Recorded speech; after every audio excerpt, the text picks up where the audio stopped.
All right, so our next match. God. This was excellent. I loved this match. This is a Young Bucks match. And that's fine. Oh, it's going to be a spot fest. That's fine, though. It was a 3-way tag team match. Duh. So, Jurassic Express, reDRagon, and the Young Bucks for the AEW World Tag Team Champions. Orange Cassidy, thumbs up. I'm giving this a 2. I'm giving this a 2 thumbs up. I loved this match. I liked everything about it. Everyone was exactly where they needed to be.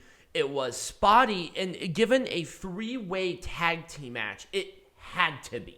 We were not going to get a scientific wrestling match in a 3-way tag team match. Well, now with the Young Bucks involved, they don't know how to do science. They probably failed at science. But it's popular. It's what's working right now. And that's why I loved this match, because the crowd was into it. And that's what they want to do. They want right, because I really care about what the crowd says. Yes, they need to be entertained. That's the point. And I love this match. You know, this crowd is toxic as fuck. I love this match. I thought this was, I'm not sure if this was match of the night necessarily, but I thought this was a really good match. I was very happy. I'm still giving this a 2 thumbs up.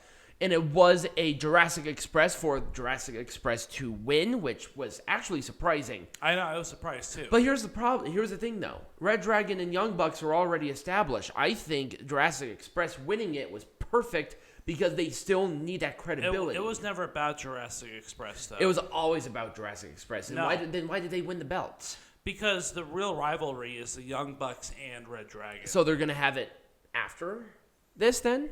Because that's the more important rivalry. Jungle Boy and Luchasaurus are just whatever. They were just placed in there to be placed in there. They're the tag team champions. You're so stupid. I don't understand your logic. No, it has nothing to do with the championships.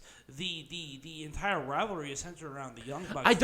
I understand that, and I don't mind that. We'll talk about this when we make this shit majestic again. But within the context of the match itself, I loved it. The crowd was into it. I was into it. Peanut Gallery liked it up until the very end. I think he's just pissed off because he's tired. No, I just hated it. Jeez. All right, Peanut Gallery, let's make this shit majestic again. I think this is the first time I think that we have to make AEW majestic again. We actually have a couple of points to talk about and like to really dive deep into it and get into it. So, the problem with this match is everything before it kind of killed the crowd. Now, the crowd was getting back into it. Let me give you a little bit of context as to where I'm coming in from. So I've watched AEW for a couple of years now, and after a certain point in time, you kind of have an idea as to how these matches work. Like, you have an idea of like how certain matches are going to go based on what's been happening, right? Am I wrong? No. And so I think what is really killing me right now is that I'm starting to get to that point in AEW where everything is just becoming predictable. Where I kind of know exactly who is going to win what matches at what points in time. Okay, I do understand. I mean, with WWE pay-per-views, I'm like 90% correct as far as like who wins which match because it's so fucking obvious. But the problem is that the predetermined aspect of professional wrestling should not dictate on your perception of the actual thing. Well, it does. That's the problem. That's your problem. Well, I know who is going to win. Enjoy the ride, not the enjoy the ride, not the destination. And that's the problem here. But you see, I think at that point, if you kind of know if you know who wins, you know how the structure of the match is going to go. But once again, even if you know exactly how it's going to go, enjoy the ride. It's not that I don't enjoy it. It's just that it's so predictable. And here's the thing. That it becomes okay, well, this is going to happen, this is going to happen, that's going to happen. You know, I'm going to give you a metaphor that I think will be appropriate for what I'm saying. Look at professional wrestling like going on a roller coaster. You know, you can visually see what's going to happen on the roller coaster. You know you're going to start from the gate and you're going to end at the gate.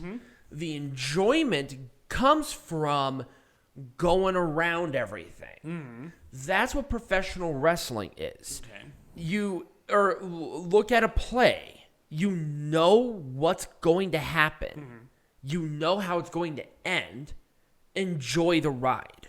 Let's also talk about the fact that the professional wrestling community on the internet is so toxic. Oh yeah, people were trying to defend like a lot of different things, which was stupid. All right, but, so anyways, let's eviscerate this show. I know, but we wanted to start it with this preface, but I'm just letting you know. Yeah. Think of pro wrestling that way. That's why I think I enjoy pro wrestling more than you do, because I'm looking at it that perspective. So when it comes to Adam Cole, I knew that reDRagon was going to interfere. It was stupid. I wouldn't have had them interfere. Now, if they were going to interfere, I would have had them interfere, right?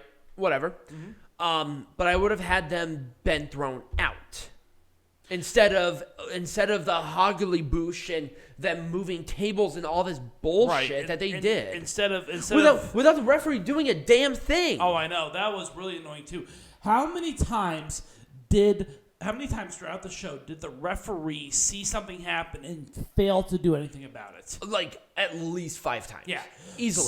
So these referees are trained by the NFL or something, because these people are fucking blind. They are so blind, awful. and unfortunately, that's the kind of stuff that's going to hurt Hangman Page's title run. It's going to hurt AEW. Yeah, in general. It's going to hurt AEW. It's like you see these guys, and you know it's going to be a good match. Have them have a match. Now, in interference, it does not hurt. I don't need it. Well, it hurt this match. No, it hurt it because they did it like 3 times. Yeah, exactly. Do it once, and then be done. And then have Dark Order come out and do their little snafu and then have them fuck off. I would have been okay with it. But not only did they do the interference, but then they also moved the table. And then they also tried to interfere again until Dark Order came out. That's what happened. They interfered 3 times. Yeah, they did. That's not what you're supposed to do. Right, exactly. No, I agree. Because it made Adam Cole look weak. Yep, it made Adam Page look weak too. Because, heaven forbid, Adam Page cannot win a match without his friends helping him out. Right. It's like, no. Can Adam Page not defend himself? Is he not a fighting champion? Right. I mean, I expect that from a chicken shit heel like Roman Reigns, but not from a babyface like Adam. Is Adam Page even a babyface at this point? I don't know. What is Adam Page? And that should not be your perception coming out of a title match like this. Right. Where Adam Cole is a clear heel. He is. So having his friends come out and help him, that's perfect. Once. Not 3 times. I know. Because the referee saw it all 3 times. Now, if the referee didn't see it, fine. Maybe if they try to help, if they try to help again, but the referee caught on to their shit and then threw them out, cool. And I knew that when reDRagon didn't win the tag team titles, I knew that Adam Cole was not going to win. It can't be that predictable, and that's the problem. Anyway, so that's what I probably would have done. I would have had reDRagon either been thrown out the first interference, or them trying to do another one, but the referee catches on to their bullshit, and then say, "You're out of here." And then Adam Cole does a low blow or do something kind of sneaky, and then better constructed match. And then you have Dark Order interfere on the ramp at the stage instead of at ringside. Right, they're trying to come out, and then they can come out and do that. Exactly. Right. There's a lot I would do to this. Oh my fucking god, this match was terrible. It was. I would have cut it in half by time. Yep. The should not have been given as much time. Also, CM Punk's blading was way too early. He was gushing. His hair was sticking, and it was too early. Here's the thing. I'm going to say this because I think once again it illustrates my point. It's great to have all this blood. No, it was actually kind of gross. The blood to me is fine. It's when you do it is the difference. CM Punk lost so much fucking blood in this match. It wasn't even within 5 minutes, and then CM Punk started bleeding. That was way too soon. It should be at the very end of the match when somebody starts bleeding. But CM Punk lost so much blood that he couldn't keep himself up. Right. That's how bad it was. Now, I want to illustrate an example of blading done right with another match that AEW Blading had. is so 1980s, too. Right. Now, keep in mind, there was another one where I think blading was done right within this company. And that was, number one, the Moxley-Bryan Danielson match. They did it right. But let's talk about the Cody-Dustin Rhodes match at the first Double or Nothing. Right. Now, did Dustin cut himself too deep? Yes. Yes. But it was more towards the end of the match. There was maybe another, 7 minutes, and then he started gushing blood. But that made sense. Where CM Punk did this way too soon, where he was bleeding more than he was not, and that's not what you should do. That's not how it should be. I mean, I personally have a moral obligation towards blading, just in general, because I don't like the practice of blading. If you want to get cut, you're getting cut the hard way. Right, exactly. I mean, that's my point. You shouldn't make yourself cut. That's not... There was a way to There's a better way to do it. There is a way to hit somebody. But anyways, I have a moral obligation towards blading. And I think that you don't have a moral obligation. You have a moral issue with it, because an obligation means that you have a duty or something. So I have a moral issue towards blading, just in general. I don't see. I mean, I understand it. I just don't care. You can have a good match without blood. Of course, AEW. This was a dog collar match. I know the AEW incels they want blood. This is a dog collar match. They'll never see blood come out of a female in their life. I can Anyway, there was a lot of thing here. Cut it in half. I don't particularly mind the blood. Right. Just do it at the end of the match instead of at the very beginning of the match. Unless a person is bleeding accidentally, right? Then cool, right? Then whatever, right? That's different. Again, interferences ruined this match. Yep, the interferences ruined this match. Britt Baker is more than capable of taking care of herself. She's a big girl. She can take care of herself. She has a doctorate, for God's sake. Like, come on. Well, again, you just have to have these fucking... Also, the orientation of this match was really hurting it, because I think this was right after the dog collar match. Yeah, this was right at... No. Yes, it was right after the dog collar match. So it just really hurt because of the orientation of the matches. Yeah, so this was kind of the sleeper. This was the sleeper. Yep, this was in that a title match should not be a sleeper match. No, it should not. This was awesome. I think this was a perfect placement. It was a good opener. It was bruising, but it wasn't bloody, which I really enjoyed. So because these two definitely had like a blood rivalry. They were like in each other's faces. Mm-hmm. They explained it really well. But they didn't have to bleed in order to tell the story. Now they bruise each other up. Like they're feeling that tomorrow, especially Eddie Kingston. He had a huge bruise on his eye. Now, of course, we got to talk about the fact that there were some pretty dangerous spots in this match too. Literally, the first move of the pay-per-view was a concussion. Well, he was not concussed. It was really scary. It was the concussion waiting to happen. It was like Madcap Moss landing on his head, but that was a lot scarier. Right, but it was pretty scary. Like you knew that this match be off to a good start. This match set a really high bar for the rest of the show. Did. And I think it kind of spilled into a lot of the other matches because these two had a really good match. I loved this match. But it just set such a weirdly high expectation for me. I liked it. I didn't love it. And the only reason I liked it was because it was actually a good match. What I didn't like about it was, of course, the spots were a little more on the dangerous side. And I know that Chris Jericho and Eddie Kingston can handle it, but it was just like, whoa, let's slow down a little bit because this was the curtain jerker. Maybe you're sitting there saying this was not entirely necessary. Right. I can see that. This was awesome. This was my favorite match of the night. I'm going to have to agree with you. He's like, oh, well, what about this blading? But this one made sense. And it wasn't until much later in the match either. Right. Moxley just bled a lot. Mm-hmm.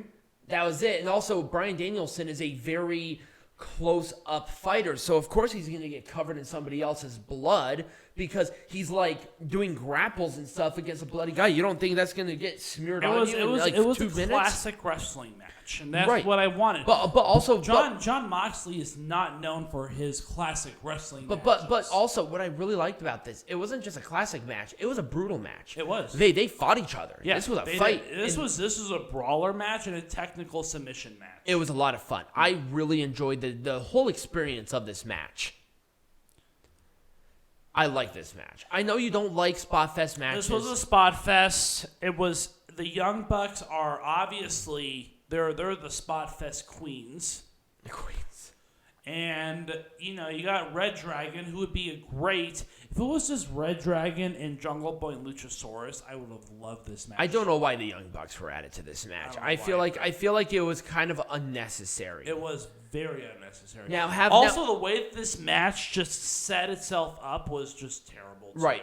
Now, here's what I would have done. I would have done reDRagon versus Jurassic Express for the titles.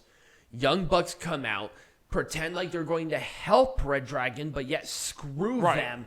Then have the Young Bucks reDRagon match at Double or Nothing. Because we all know what the real rivalry is. The real rivalry has nothing to do with Jungle Boy and Luchasaurus. And that's not where it should be, because once again, this is a title match. The titles should be the main focus. But they were not, and that's a bad thing. I mean, Jungle Boy and Luchasaurus were just there.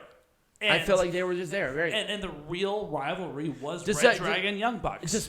And also the Jurassic Express shined in this match. I thought they did the best. They did, but it was distracting to have the rivalry between the Young Bucks and reDRagon take place at the same time. I can agree with that because it took away from Jungle Boy and Luchasaurus. I can agree. I can 100% agree with that. 100%. Jungle Boy and Luchasaurus should have had their own match with somebody else. Yep. This should have been on the pre-show. I don't know why this wasn't. Absolutely. This should have been on the pre-show. Or have Sammy Guevara defend the title against somebody. But this was... Well, here's the thing about this match. It was just like a sleeper before the main events. Right. I mean, that legitimately what it was. I just don't like sleepers. It's just like, it doesn't make any sense to me. It's like trios, whatever. It was so random. When in the hell was a tornado trios a no disqualification? I've never heard that. Well, it's a tornado tag match. It's a tornado tag match, but that doesn't mean pillar and plunder. It's still one team against another team. There's nothing there about no disqualifications. But that's a tornado match. There are no disqualifications in tornado matches. I've never seen that. You've never seen it again. Not that I'm personally aware of. So tornado matches do not have disqualifications because it's every man. It's just one team against the other team. There's no rules. Okay. Again, I understand the premise of the match, but here's another thing I want to talk about really quick too. While we're here, is I felt like the promos or the packages for a lot of these matches were not very well thought out. No, I don't think so either. I 100% agree with you. If there's one thing that I can compliment the WWE on, is that they do a very good job presenting a package for a match. AEW used to be really good, but they're getting a little sloppy with it. For some reason, this particular pay-per-views packages for matches was weak. It was so bad. I can agree with that. I 100% agree with that. So the reason I want to bring it up now is because I didn't see the reason for this match. Now, are Darby Allin and Sting like the enemies of the Hardy Andrade family office? Yes. Why are Andrade and Matt Hardy working together now? Like what's the arc? So the arc right now is that the Hardy family office have a working relationship with Andrade, which is why it's now AHFO, because they had the working relationship. Mm-hmm. Darby Allin and Andrade have been having a rivalry And with Sammy Guevara involved in some way, shape, or form, I kind of wish they talked about the rivalry or the tension between Guevara and Darby Allin more. And also, why were Isaiah Cassidy and Sammy Guevara, who's a champion, why are they taking a backseat? And why is Andrade Alidolo not with House of Black? Like, has he ever been part of House of Black? No. Oh, he's never been House of Black. Well, no, he was tagging with them when they were in that rivalry, but he was never officially a member of the House of Black. Well, see, and that's not a thing, is that I want to know what the arc is like now. They put them together because there was the tie-in between Queen Zelina, because that was the talk of the town at that time. But you know, like the point being is that I wanted a little bit more information. Right. Of a novice who's watching this show. I almost expected more information. I was surprised there were 3 matches in the pre-show. Right. And that kind of sucked, actually. Once again, this match should have been in the pre-show. Or it shouldn't have existed at all because they had maybe, 2 weeks of promo on this? Ty Conti and Jade Cargill are not ready to carry a match. No. Neither one of them are. Not in a single bit. At least Jade Cargill has the excuse of being inexperienced. Ty Conti's been doing this for, to my knowledge, at the very least, more than 5 years. She should have known this, but yet she was having a struggle on carrying this match. And I don't think it was Jade's fault. I think a lot of this was Ty's fault. Mm-hmm. It was a sloppy match. It was a very sloppy match. It made no sense. Why are they facing each other out of fucking nowhere? Right. Where, what the fuck? It just doesn't make any sense. I would have either had this on the pre-show or had it 0. Not at all. Now, this should have been on the main show. It should have been, yes, absolutely. I would have replaced the Hardy Family Office match with this match because this match, at least, has a rivalry that you kind of understood. I understood it, yeah. I know there's a rivalry with the Death Triangle and with the House of Black. Right. I understand that there is something going on. And with Phoenix injured right now, I think Erick Redbeard... Erick Redbeard, which would have just, I think this should have been... They should have waited until Revolution to say, hey, it's Erick Redbeard, the surprise person. That would have been cool. And I think that would have been a big pop on a show like this. And they actually did have a pretty okay match. I really enjoyed it. And they definitely wrestled a pay-per-view match on a pre-show. Again, the match went too long. Yep. It should have been cut at least by 10 minutes. It should have been cut by 10 minutes, and it should have been on the regular show. The reason why it was on here, I will never know. This match was terrible. It wasn't terrible. It wasn't good, but it wasn't terrible. It was average. It was average. There was at least a rivalry with it, but you got 2 gals who cannot carry a match. They had a better match a couple of weeks ago when this rivalry started than this match. And that's the thing. They actually did have a good match on Dynamite. I think it was during a TBS Champion Qualifier tournament match. Yeah, and Leyla, why with the Russian colors?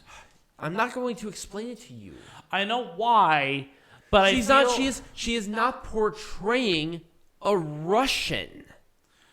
But the point is that you should be wary about wearing Russian colors because of the association with the fact that there's a legitimate invasion going on. Now, if she was like fucking Nikolai Volkov and being a Russian sympathizer, I can understand that. I didn't see a whole lot of complaining on social media about her gear. You know why? Because she's not trying to portray a Russian. I understand. She's just Russian. I understand. But the colors, though... With Masha Slamovich as an example, she's portraying a Russian.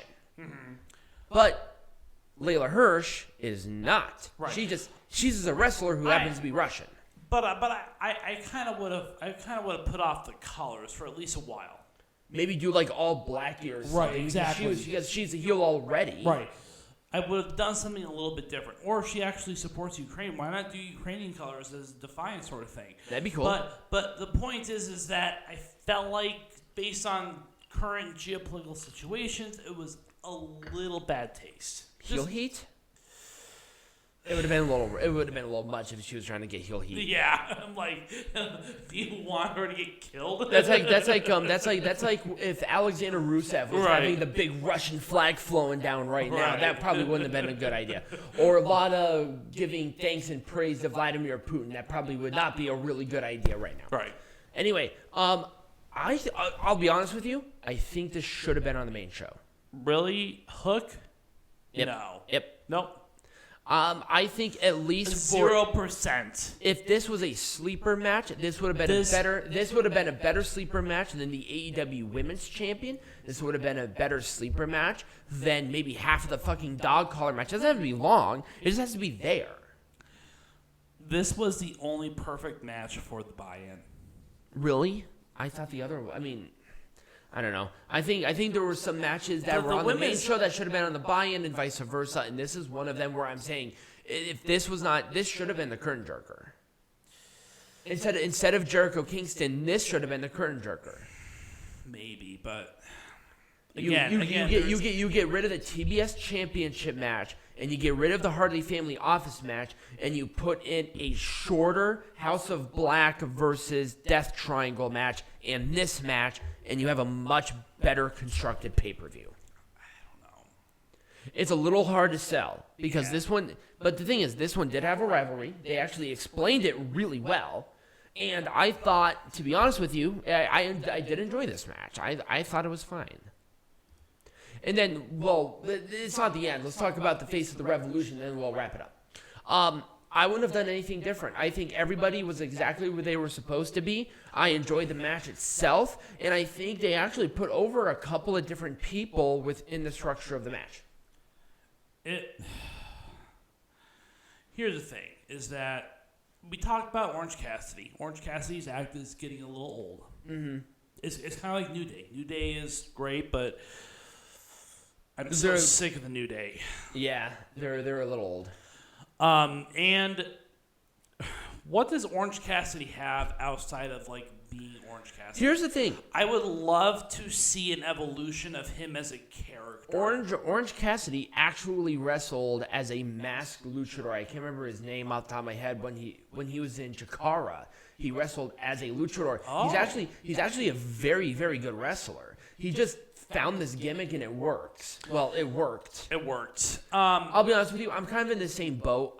Orange Cassidy for me, it's like, Whatever.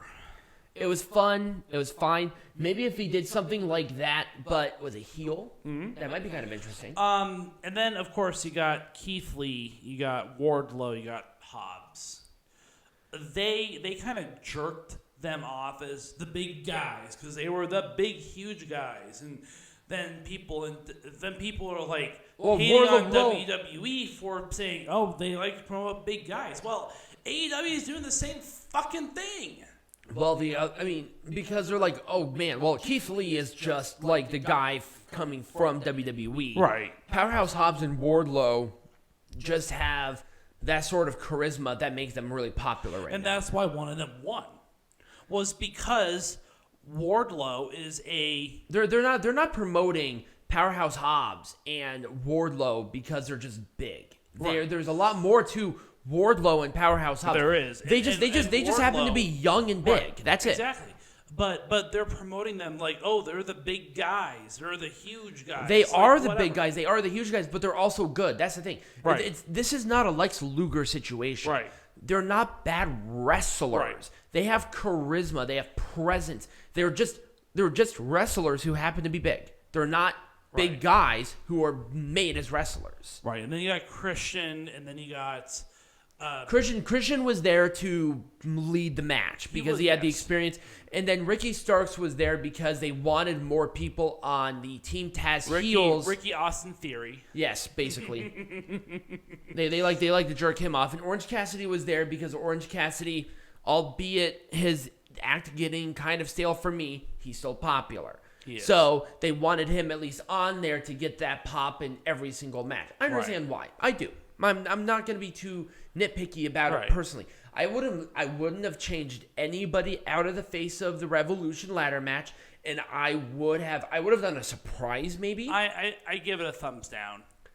I gave it a thumbs in the middle. But that's probably what I would have done. Overall, I did enjoy the pay-per-view. I did. It was kind of long. Revolution. Okay. It was a little long. People are saying, "Oh my God, it's the greatest thing of all time," right? It's not. 100%. This pay-per-view, because I'm starting to understand the formula of AEW is now starting to become old. No, I've seen AEW do amazing things. And what about the debut with Bryan Danielson and Adam Cole? That was a much different pay-per-view. I enjoyed that one a lot more. By a mile. This one. No, people are enjoying this one a lot more. Really? Are they stupid? No, they are. But anyways, the point being is that AEW has found its formula. And I have found the AEW formula. And therefore, I will now start to be a lot more critical of the AEW formula because it is AEW formula. I want AEW to continue to surprise me like they have always done.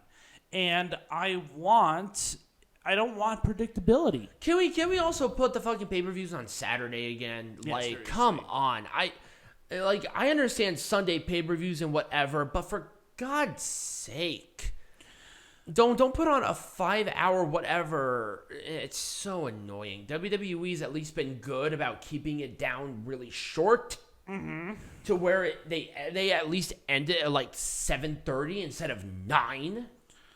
But beggars can't be choosers. Ugh. Anyways, Revolution, it was pretty average for me. I'm going to give it a thumbs. I liked it more than I didn't. I'll give it a thumbs up, but that's being nice. Yeah. It's AEW is predictable now. Yep. That's it. Right. So, Peanut Gallery, what are we talking about next week? We're not sure. To be determined. To be determined. We'll let you guys know. But if you did enjoy this, remember to like, follow, subscribe, share with all your friends, become a patron. There's going to be a link tree down below. Check everything out. And as always, be majestic.